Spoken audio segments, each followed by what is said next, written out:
네, 세 분 어서 오십시오. 안녕하십니까?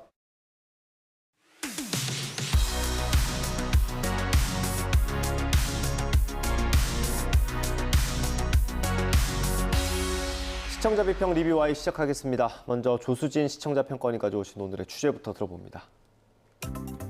최근 전기차를 포함해 자동차 급발진 의심 사고 소식이 이어지고 있습니다. 그런데 현재 법률상으로는 자동차 결함 여부를 제조사가 아닌 소비자가 직접 규명해야 합니다. 이와 관련된 보도도 쉽지 않다고 합니다. 차량 결함이 의심된다는 추측 기사는 많지만 언론이 직접 과학적으로 입증하기는 쉽지 않은데요. 오늘 리뷰와이는 최근 늘고 있는 급발진 의심 사고 보도를 YTN은 어떻게 다루고 있는지 살펴보겠습니다. 네, 자동차 급발진 의심 사고 예전부터 있었던 것 같은데 보도들이 어떻게 됐었는지 좀 지금과는 다른지 궁금합니다. 이 급발진 사고가 1990년대에 나왔다고 합니다. 그전에는 없었다는 얘기인데 그러니까 이게 한 30년 가까이 뉴스가 된 겁니다. 아마도 전문가들이 볼 때는 이게 자동차 부품에 기계 부품보다 전자 부품이 들어가면서 이 급발진 사고가 시작된 거 아닌가 이렇게 추정하는 것 같습니다. 이게 한 달에 한 번 정도는 이런 기사가 나오는 것 같습니다. 근데 이제 보도하는 입장에서 보면 이게 초기에는 굉장히 놀랄 만한 사고였는데 이게 결국 최종적으로 이게 급발진이 인정을 받지 못하기 때문에 언론사 입장에서는 이것을 의심 사례로 보도하는 그런 경향이 약간 굳어지는 것 같습니다. 이게 언뜻 보기에는 이게 그 운전자가 피해자로 보이는데 그렇게 접근해서 취재를 하면 결국은 최종적으로는 급발진이 아니라는 쪽으로 계속 결론이 반복적으로 나오니까 보도가 이제 의심 사례로 보도하는 데 그치고 이걸 명쾌하게 해결하지 못하는 그런 문제가 있는 것 같습니다. 네, 저희가 지금도 말을 하고 있지만 급발진 사고가 아니라 급발진 의심 사고라고 표현을 많이 하고 있죠. 관련 보도들은 어땠는지 박사님 정리해 주셨죠. 네, YTN에서는 다양한 제보 영상을 활용하고 또 취재, 인터뷰를 통해서 급발진으로 의심되는 여러 건의 자동차 사고 사례를 보도하였습니다. 여수에서 70대 운전 차량 시장 돌진, 운전자 급발진 주장. 대구에서 전기차 급발진 의심 사고, 시속 188km로 돌진. 귀경길 휴게소 들렀다가 날벼락, SUV가 부부 덮쳐 등인데요. 보도만 봐도 전국 곳곳에서 차량 종류를 가리지 않고 급발진 의심 사고들이 적지 않게 일어나고 있다라고 하는 것을 볼 수 있는데요. 대부분 사고 상황을 전달하고 또 이상 고속 운행 상황을 말씀해 주신 것처럼 운전자들이 급발진 사고로 주장한다라고 조심스럽게 보도하고 있습니다. 6월 9일 보도입니다. 뉴스큐. 소비자의 입증 책임 급발진 의심 사고 인정 사례 0건 보도에서는 그 김필수 대림대학교 미래자동차학부 교수가 출연을 해서 대담을 이렇게 이어갑니다. 급발진 사고의 개념부터 또 13년간 의심 사고 현황 통계를 보여줬고요. 현재 관련법이 제조사나 판매사 중심으로 되어 있고 다른 분야에 비해서 소비자 보호 측면에서 가장 열악하다라고 이야기를 하는데요. 소비자 입장에서는 기울어진 운동장이다라고 이제 표현을 하시더라고요. 피해자가 증명해야 하는 문제를 이제 이렇게 지적을 한 건데요. 전문가를 통해서 이 사안에 대해서 잘 이해할 수 있었던 점이 좀 아주 유익했습니다. 이어서 급발진 의심 사고 소식이 또 계속 이어집니다. 이게 또 문제는 자동차 기술이 전자화되면서 새로운 양상으로 이렇게 나타난다라는 겁니다. 그러니까 이제 1980년대 내지 90년대 발생한 급발진 의심 사고의 원인과 최근 발생하고 있는 급발진 사고의 원인은 다른 거죠. 최근에 전기차 택시 사고 관련 보도를 살펴본 또 알 수 있는데요. 지난 6월 19일 보도입니다. 단독 비행기처럼 공중에 붕, 신호등 쾅, 전기차 택시 급발진 주장이라는 제목입니다. 전기차 택시가 빠른 속도로 달리다 못해서 이렇게 붕 뜨는 장면을 보여주더라고요. 이 사고로 운전자인 택시기사가 크게 다쳤는데요. 심각한 사안인 만큼 관련 보도가 다음 날도 이어졌습니다. 더 뉴스에서 이어졌습니다. 비행기처럼 공중에 붕 떴다. 전기차 택시 급발진 주장이라는 제목의 보도입니다. 전문가와 함께 이 전기차 급발진 의심 사고 원인을 분석하고 안전 대책을 모색하는데요. 자동차 전문가의 설명으로 급발진 사고 개념을 이해시키고 또 전기차 또한 급발진 가능성에서 자유롭지 못하다라는 그런 사실들을 주지시켰습니다. 예, 또 YTN 대담, 전문가 대담을 살펴보다 보니까 급발진이라고 하는 용어가 현재 다툼이 되고 있는 사고들을 정확하게 담지 못한다는 지적이 있었습니다. 운전자가 의도하지 않은 출력이나 속도를 내는 것을 모두 급발진이라고 볼 수 있고, 그래서 급발진이라는 용어보다는 의도치 않은 가속력, 이렇게 표현하는 것이 보다 정확한 표현이라고 합니다. 그리고 이제 이것이 사안을 정의하고 또 문제의 원인을 협력적으로 찾는 데도 도움이 될 거고요.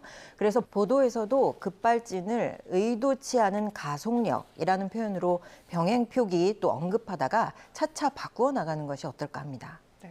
그러니까 이처럼 급발진 사고 원인이 자동차 기술의 그 전자화에 따라서 새로운 이렇게 양상을 보이기 때문에 이에 따른 정부 차원의 사실 종합적인 조사, 연구 이런 것도 필요하다는 생각이 듭니다. 관련한 내용의 제보입니다. 나 혼자 죽자 결단까지 급발진 의심, 생사의 고비 넘긴 운전자 제보 영상이라는 이제 보도인데요. 이 영상 말미에 보면 공정거래위원회 멘트가 나오거든요.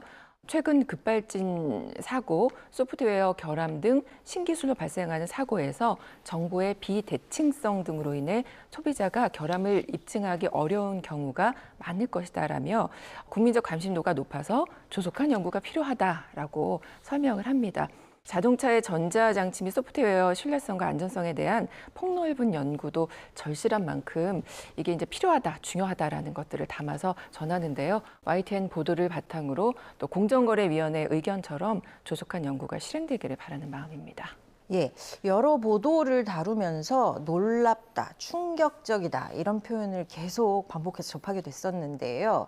그만큼 급발진 의심 사고는 접하는 것 자체만으로도 충격적으로 다가올 수 있다는 뜻일 겁니다. 그래서 이 사안을 보도할 때 헤드라인과 또 사고 현장 전달이 너무 또 충격적이고 자극적이기는 않은지 다시 한번 검토가 필요해 보입니다. 또 제보가 많은 YTN의 특성상 사고 현장 영상이 그대로 전달되는 경우가 많다 보니까 더 좀 조심해야 되겠다라고 하는 생각이 듭니다. 평가원님께서 언급해 주신 보도입니다. 나 혼자 죽자 결단까지 급발진 의심 생사의 고비 넘긴 운전자 제보 영상 제목이고요. 또 손주가 살고 내가 죽었어야 강릉 급발진 의심 사고 첫 재판 띵동 이슈 배달 보도입니다. 이러한 보도 제목들은 좀 이러한 면에서 재검토가 필요해 보입니다. 일상에서 매일 이용하는 자동차 사고 소식은 사실 그 보도 자체만으로도 현대 사회를 살아가는 사람들에게는 모두 감정을 이입하게 만듭니다.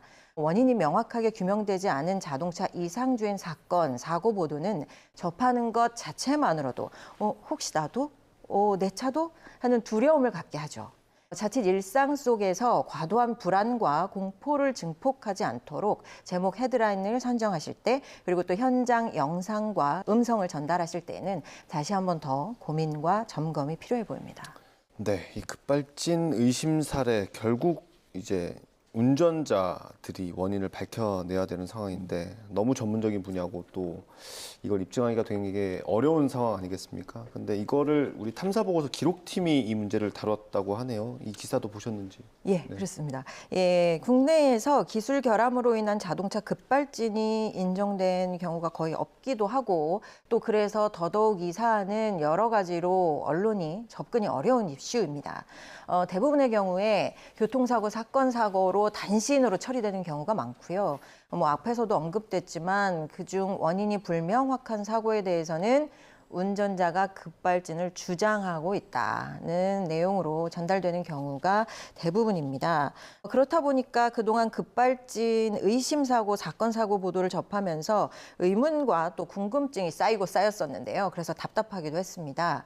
이번 YTN의 탐사 보고서 기록 급발진 엑셀 대 브레이크 편은 그러한 궁금증을 명쾌하게 해결해 주었습니다. 반복적으로 산적되고 있는 사회 문제에 대한 의문에서 시작해서 이해 당사자 간의 의견을 균형 있게 반영하려고 노력하고 또 원인을 검증하기 위한 과학적 실험을 시도한 점, 그리고 법조계, 기술 전문가, 학계, 소비자단체 등 다양한 계층 전문인들의 의견을 청취해서 해결책을 모색하고자 한 점에서 굉장히 좋은 탐사 보도로 봤습니다.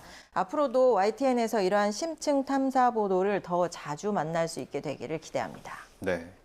사실 리포트 길이가 2분, 3분 정도 되는데 거기서 급발진 사례를 다 다루기는 어렵죠. 그래서 아마 이 탐사팀에서 이렇게 기록이라는 프로그램으로 잘 다룬 것 같습니다. 어떻게 보십니까, 실장님? 급발진 사고는 뭐 두 전문가분께서 자세히 말씀해 주신 것처럼 이게 사망 사고로 이어지는 경우가 많고, 그리고 이제 그 개인으로서는 이게 자기 책임이 아니라면 굉장히 기가 막힌 일이거든요.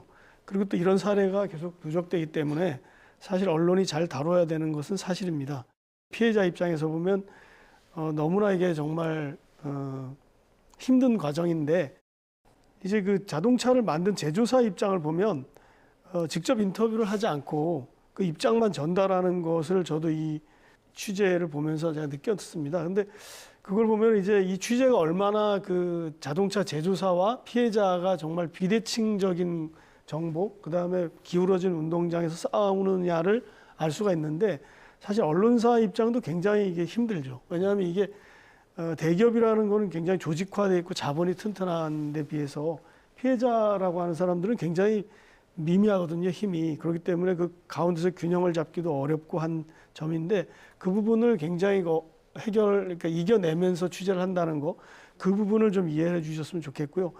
그 과정에서 이제 전문가분들의 어떤 힘이 필요하고 도움이 필요한 건데, 결국 이제 이게 우리가 뭐 깨끗하게 무슨 문제를 해결해 줬다기보다도 제조물 책임법이라든지 사회의 어떤 전체적인 급발진에 대한 인식, 이런 문제를 바꾸면 이게 좀 해결될 수가 있다라는 그 희망을 봤다면 그나마 이 만든 제작진들이 굉장히 보람을 느끼지 않았을까, 그런 생각을 하게 됐습니다. 네, 뭐 그래서 정부도 조금 움직이는 것 같기는 한데 어떤 보도가 있었습니까? 네.